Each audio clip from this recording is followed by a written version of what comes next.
The Iguazu Falls in the heart of South America. With over 275 waterfalls, there is nothing in the world quite like it. The falls lie along 3 borders, Paraguay, Argentina and Brazil, and attract visitors from everywhere. This includes the local Arab community, which makes up significant numbers in the triple border area. Since September the 11th, the Iguazu Falls have lost half the number of foreign tourists. Ciudad del Este, which sits on the Paraguayan side of the Paraná River, has rapidly developed through its cross-border trading links with its neighbors. This bridge, directly linking Paraguay and Brazil, often clogs with traffic as cars, trucks and people move across the borders. There are no checkpoints at the Paraguayan side of the border, nor along any other crossroad. The borders are some of the most porous in the world, and the region is known for its busy black markets. But according to international intelligence sources, there's more than just bootlegging going on here. They believe Islamic terrorists use the area as a safe haven. It's easy to hide amongst the jumble of nationalities. Cigarettes and fake watches are just some of the contraband sold in the thriving black markets.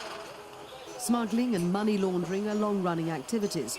Brazilian prosecutors say large-scale money launderers have channeled billions of dollars through the area. Such a busy city could be an attractive place for terrorists to hide. Farid Rajal owns this shopping centre in Ciudad del Este. His business is in a part of the commercial district owned mostly by Arab merchants.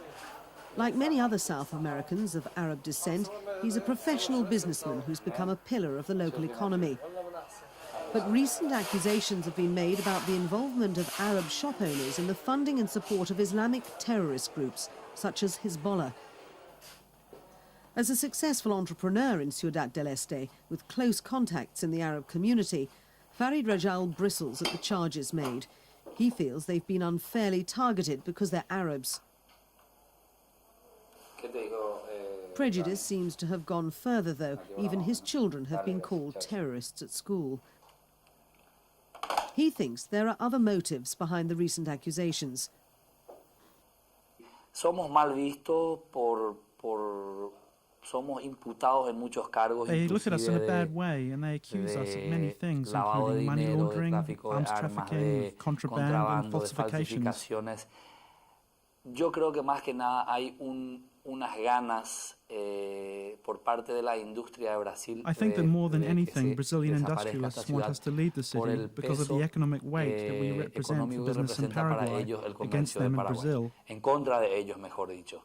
Pero no así yo quisiera admitir todos I los wouldn't like to cargos que admit se all le the imputan things a that Ciudad Ciudad del Este is accused of.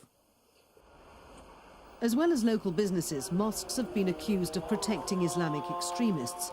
Not only in Paraguay, but across the river in Foz do Iguaçu, Brazil, 2 more mosques are suspected of being involved with a number of terror groups. Paraguay's secret police recently came to this mosque and arrested several suspects. Arrests like these have added to suspicion, but Muslims say the suspicion is unjustified as they say nothing has been proven.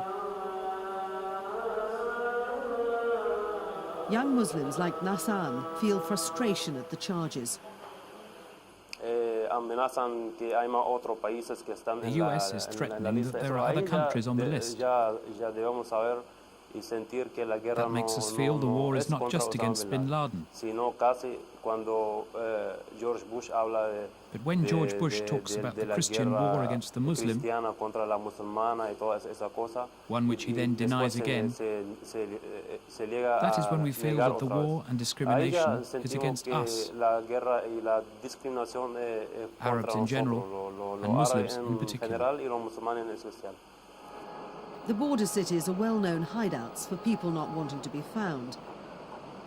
10 days after the September 11th attacks, Paraguayan police arrested 20 suspects in Ciudad del Este.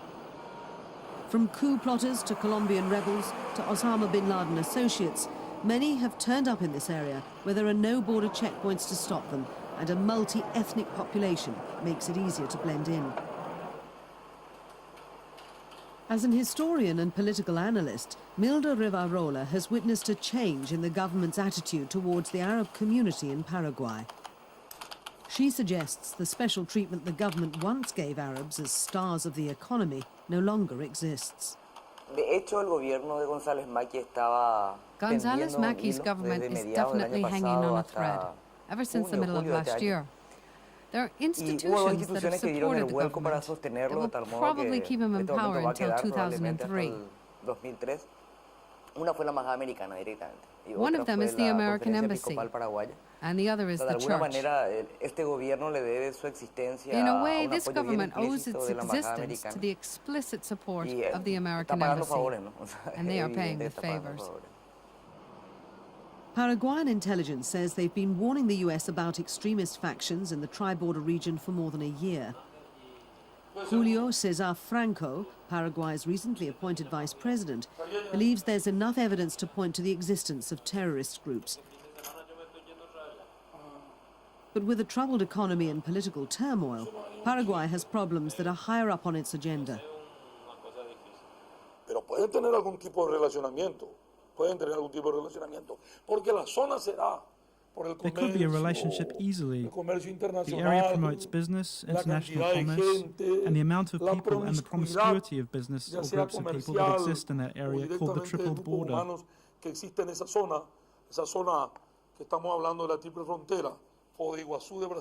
I'm talking about Foz de Iguazu in Brazil, Ciudad del Este in Paraguay, Puerto Iguazu in Argentina, which holds more than 2 million people who could easily support these groups, if not directly, then indirectly.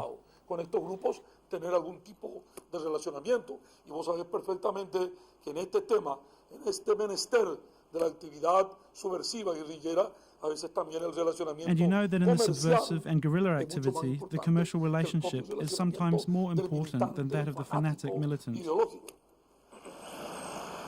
In July 2000, the Paraguayans warned that 460 Hezbollah operatives could be living and working in the region.